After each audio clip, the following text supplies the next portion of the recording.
¿qué tal? Espero que se encuentren bien. Soy la profesora Luciana Bonifacio y esta es Filosofía e Historia de la Ciencia y la Tecnología. En esta ocasión vamos a explicar de manera resumida en qué consiste el método hipotético deductivo y sobre todo cuál es su justificación lógica y los problemas que acarrea. Anteriormente, en trabajos que realizamos en clases, vimos la crítica al método inductivo. Bien, si bien ya desde el primer momento sabemos que la estructura de razonamiento que utiliza es inválido, recuerdan, porque no se establece una necesidad de validez entre las premisas y la conclusión, también vimos que presentan otros problemas, que es justamente la probabilidad de sus conclusiones, el hecho de que entran en un círculo vicioso, o sea, que necesitan para poder justificar esas conclusiones y esas premisas otras afirmaciones que están basadas en el método inductivo, ¿sí? Eh, Después, el tema de que la ciencia no comienza con una hipótesis previa, sino que solamente de observar los hechos, ¿sí? De ese conjunto de hechos observados que luego vamos a clasificar, ¿bien? Y otro problema que acarrea, y que esto también lo vamos a ver en el método hipotético deductivo, es que las observaciones no están libres, bien, de preconceptos o de juicios para poder hacer ese análisis, ¿sí?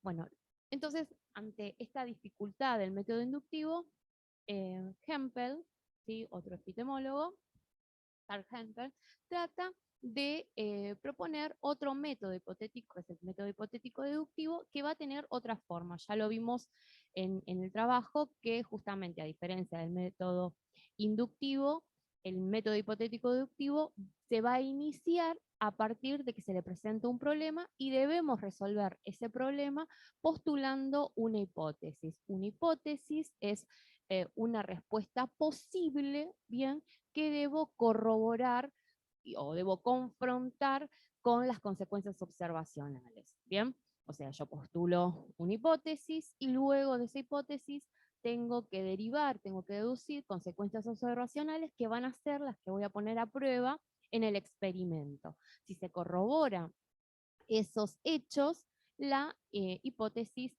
queda corroborada. Luego vamos a ver el problema. ¿Queda corroborada? ¿Queda verificada? ¿Queda refutada? Van a ser las cuestiones que vamos a ver más adelante. Bueno, entonces dice, como bien dijimos anteriormente, se intenta escapar a la lógica propia del razonamiento inductivo y al mismo tiempo permite elaborar hipótesis sin tener que pasar previamente por los enunciados observacionales. ¿Qué quiere decir esto? Que acá va a intervenir, a diferencia del método inductivo, el genio, ¿sí?, del científico, o sea, va a crear una posible respuesta, ¿sí? La propuesta metodológica que proponen algunos autores, como Carl Hempel, parte del hecho de que el conocimiento científico no se obtiene mediante inferencias inductivas, sino inventando, esto que les decía, hipótesis, como intento de respuesta a un problema de investigación y sometiendo luego estas hipótesis a la confrontación con los hechos. Bien, para ello debemos deducir consecuencias observacionales de las hipótesis y comprobarlas mediante la experiencia. Bien, ahora, ¿qué sucede? Eh, Como hemos visto, tenemos dos propuestas de razonamientos deductivos válidos. Una es la forma que tiene el modus ponens y otra el modus tollens, ¿sí?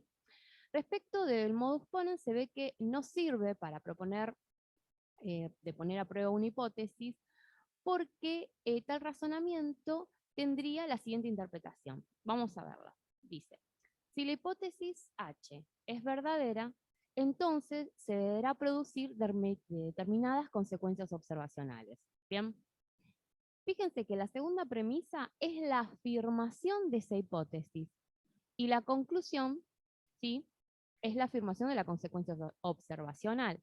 O sea, yo no tengo que demostrar la hipótesis. La forma de poder demostrar la hipótesis es a través de derivar las consecuencias observacionales. Mi segunda premisa, esta la de acá, no son las consecuencias observacionales. es afirmar nuevamente la hipótesis.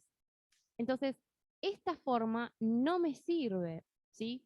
Porque yo no estoy demostrando las consecuencias observacionales, vuelvo a afirmar la hipótesis, ¿sí? Entonces, no me sirve esta forma válida de razonamiento. Ahora, vamos al modus tollens, que su traducción es negando niego. Yo tengo modus tollens. Esta forma tiene. Si P, entonces Q. No Q, entonces no P. Fíjense lo siguiente.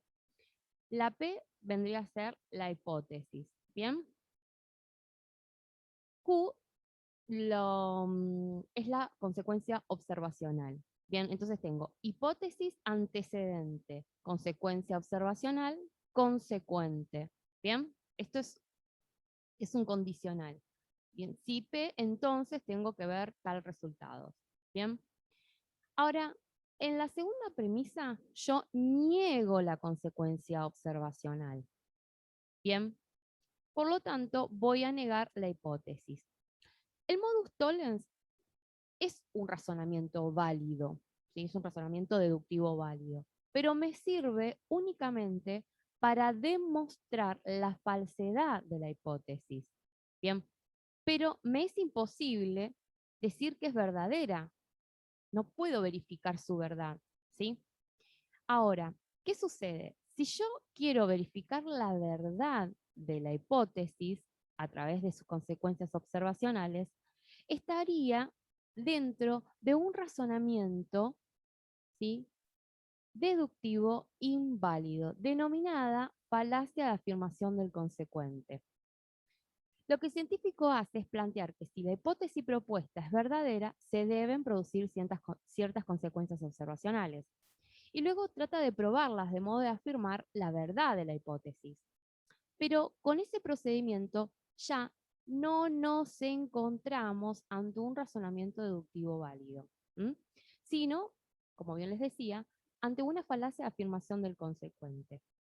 La confirmación de hipótesis se basa entonces en razonamientos inválidos, ¿sí? Este es el problema principal que se nos presenta ante el método hipotético deductivo. Estamos usando nuevamente una estructura de razonamiento inválido, ¿bien? Denominada afirmación del consecuente. Entonces, volvemos a caer en las mismas críticas que se le postularon al método inductivo. Bueno, pero veamos bien la forma de esta falacia. Si la hipótesis H es verdadera, entonces se deberá producir determinadas consecuencias observacionales. Se producen, ¿sí?, esas consecuencias observacionales, por lo tanto, la hipótesis es válida. Acá, ¿qué sucede? Yo no puedo, o sea, tener certeza de la validez, mejor dicho, no puedo tener certeza de la veracidad de la hipótesis, porque como vimos en los razonamientos inválidos, ¿sí?, no hay una relación de necesidad entre verdad de las premisas y la verdad de la conclusión. ¿Qué quiere decir esto? Que la verdad de la conclusión puede inferirse de premisas falsas, ¿sí? Entonces, yo no puedo corroborarlo, ¿bien? Más allá de que haga la contratación con los hechos, que es otra cosa. Yo acá lo que necesito es que, más allá de verificar y de contrastar las hipótesis mediante los hechos observacionales, yo también tengo que tener una estructura válida de razonamiento para corroborar, justamente para enlazar ese nexo de necesidad entre premisas y conclusión. Pero veo que eh, desde el punto de vista lógico me es imposible. ¿Bien? Entonces, la falacia de afirmación del consecuente es un razonamiento deductivo inválido. Por lo tanto, la verdad de las premisas no garantiza la verdad de la conclusión. Esto significa que es posible tener premisas verdaderas y conclusión falsa. O sea, que la verificación de las consecuencias observacionales no asegura la verdad de la hipótesis, solo le proporciona un grado mayor de apoyo. Esto quiere decir que la hipótesis es probable y no 100% verdadera. Estamos nuevamente frente a la misma crítica que se le presentaba al método inductivo. Entonces, el hecho de que las confirmaciones de hipótesis no son concluyentes llevó a los defensores del método a argumentar que si la hipótesis cuenta con un gran número de enunciados observacionales que la avalan, y además resulta coherente con otras explicaciones anteriores, podríamos legítimamente elevar la ley científica. Se ve, de todas maneras, que la debilidad del argumento, que hace retornar a las críticas hechas al inductivismo, ¿sí? Volvemos a la misma cuestión. ¿Cuál sería entonces el número suficiente de confirmaciones empíricas que garantizan la verdad de la hipótesis? Como vemos, a modo de conclusión, vemos que tanto el método inductivo como el método hipotético-deductivo nuevamente no nos presentan, ¿sí? Estructuras lógicas que nos hagan alcanzar o esta relación de necesidad entre premisas y conclusiones. Entonces, en el trabajo que sigue, les voy a explicar cuáles son las propuestas que van a plantear desde el falsacionismo. Hasta aquí el video de hoy. Espero que les sirva para aclarar los ejercicios. Un abrazo.